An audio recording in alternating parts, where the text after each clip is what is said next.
Hello बच्चों, ये JEE main 2024 का क्वेश्चन है 9 अप्रैल फर्स्ट शिफ्ट का।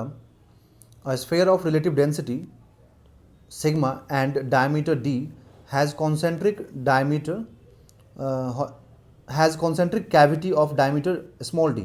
The ratio of d by d if it is just floats on water in a tank is। देखिए यहाँ पर एक स्फेयर है। पहले मैं आपको एक स्फेयर बना के दिखा दूँ। मान लीजिए ये स्फेयर हो गया, ठीक है।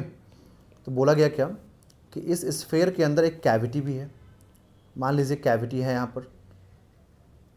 इस कैविटी का जो रेडियस है उसको मैं r1 मान लेता हूँ और इस स्फेयर का जो रेडियस है उसको r2 मान लेता हूँ। तो रेडियस r2 मतलब क्या हुआ, डायमीटर का आधा, दैट इज d/2। r1 का मतलब स्मॉल d/2, ठीक है। रेडियस हो गया दोनों का। तो जो कैविटी वाला पोर्शन है उसमें तो मास है ही नहीं। मास तो पूरा जो ये वाला पोर्शन है ना सिर्फ उसी में है। कैविटी वाला पोर्शन में तो मास है ही नहीं। बट जब सिंक होगा तो ये तो पूरा वॉल्यूम मतलब कवर करेगा ना, कंप्लीट वॉल्यूम कवर करेगा।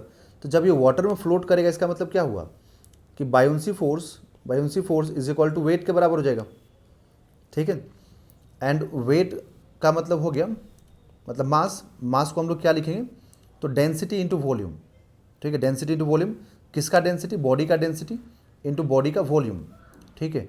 तो यहाँ से हम m इज इक्वल टू लिखेंगे density that is sigma, volume क्या लिखोगे आप 4/3 और कंप्लीट वॉल्यूम, ठीक है ना। कंप्लीट वॉल्यूम नहीं कंप्लीट वॉल्यूम नहीं लिखेंगे, बॉडी का वॉल्यूम, क्योंकि मास तो जो है ना, यहाँ पे मैं आपको समझाऊँ एक बार फिर से। मास सिर्फ इतना ही रीजन में है तो इस वाले वॉल्यूम को हटाना पड़ेगा। तो आप क्या लिखोगे देखिए यहाँ से कि mass is equal to density into effective volume. तो इफेक्टिव वॉल्यूम में कंप्लीट वॉल्यूम लिखिए पहले 4/3 कैपिटल डी मतलब r2 का स्क्वायर, ठीक है, माइनस अब इसमें से जो कैविटी वाला पार्ट है ना उसको सब्ट्रैक्ट करना पड़ेगा। ये वॉल्यूम में ये क्यूब आता है पावर, ठीक है। तो 3 हो जाएगा 4/3 और ये स्मॉल d/2 पावर 3/2। तो ये इफेक्टिव वॉल्यूम हो गया, ठीक है। अब इसमें से आपने एक काम करें, कुछ कॉमन कर लीजिए जो भी कॉमन हो सकता है। तो सिग्मा तो है ही यहाँ पर 4/3 पाई और ये जो है ना 2 और 2 तो ये 8 हो जाएगा क्यूब होने के बाद। तो यहाँ से 8 हो जाएगा, ठीक है। तो ये d³ माइनस स्मॉल d³ हो जाएगा। ये मास आ गया, ठीक है ना। तो मास मालूम हो गया। अब क्या लिखते हैं यहाँ पर देखिए, बायोंसी फोर्स में लिखा जाता है कि इमर्ज्ड वॉल्यूम मतलब इनसाइड वॉल्यूम बॉडी का इनटू डेंसिटी ऑफ लिक्विड, ठीक, into g is equal to mg। अब यहाँ पर एक पार्ट और है जो आपको समझाना पड़ेगा कि रिलेटिव डेंसिटी दिया हुआ है। तो रिलेटिव डेंसिटी का मतलब होता है डेंसिटी ऑफ ऑब्जेक्ट, है ना। रिलेटिव डेंसिटी का मतलब होता है कि density of object upon density of water होता है। तो यहाँ पर डेंसिटी ऑफ वाटर, तो हमें तो रिलेटिव डेंसिटी कितना है, सिग्मा है, ठीक है। तो डेंसिटी अगर ऑब्जेक्ट का चाहिए तो वाटर का डेंसिटी 1 पुट कर दीजिए ग्राम मतलब CGS में। तो ये कितना हो जाएगा कन्वर्ट होकर के, ρ0 इज इक्वल टू सिर्फ सिग्मा ही रहेगा। तो ऑब्जेक्ट का डेंसिटी सिग्मा ही रखना पड़ेगा हम लोगों को, ठीक है। और लिक्विड का डेंसिटी यहाँ पर वाटर है तो आपको ρw रखना पड़ेगा।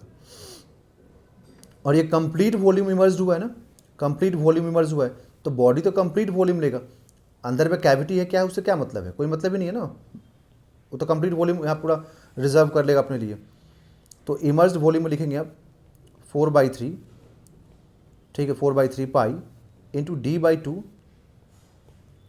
Whole cube into density of water that is 1। मैं सब कुछ CGS में लिख रहा हूँ। जी को आप एज इट इज़ जी रहने दीजिए, ठीक है। और यहाँ पर ये sigma into 4/3 π/8 into d³ capital d³ minus small d³ into G. तो जी से जी कैंसिल होगा, ठीक है। और ये 4/3 से 4/3 कैंसिल होगा, ये 8 से ये 8 भी कैंसिल होगा और ये पाई से पाई भी कैंसिल होगा। तो इधर में सिर्फ क्या मिलेगा d³ और इधर में हम लोग को जो मिलेगा वो sigma into d³ minus small d³। अब रेशियो पूछा है किसका, तो कैपिटल अपॉन स्मॉल का। तो रेशियो जो पूछा है कैपिटल अपॉन स्मॉल का तो इसको सिंप्लीफाई करना पड़ेगा। d³ is equal to sigma into d³ minus sigma into small d³, ठीक है। तो अब यहाँ से हम लोग क्या करें देखिए, तो इधर से हम लोग इसको sigma into small D cube को इधर कर दें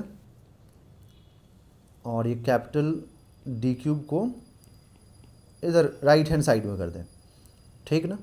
फिर यहाँ से हम लोग sigma into small D cube, फिर यहाँ से सिग्मा इंटू और डी क्यूब को कॉमन कर लें तो सिग्मा -1 इंटू डी क्यूब, ठीक है, कैपिटल डी क्यूब। तो हमें capital D upon small D चाहिए, ओके। तो सिग्मा अपॉन सिग्मा -1 हो जाएगा। तो यहाँ से capital D upon small D, तो ये हो जाएगा सिग्मा अपॉन सिग्मा -1 का होल पावर 1/3। तो ये इसका आंसर आएगा, सिग्मा अपॉन सिग्मा का whole power 1/3। That is option number 2 is a right answer.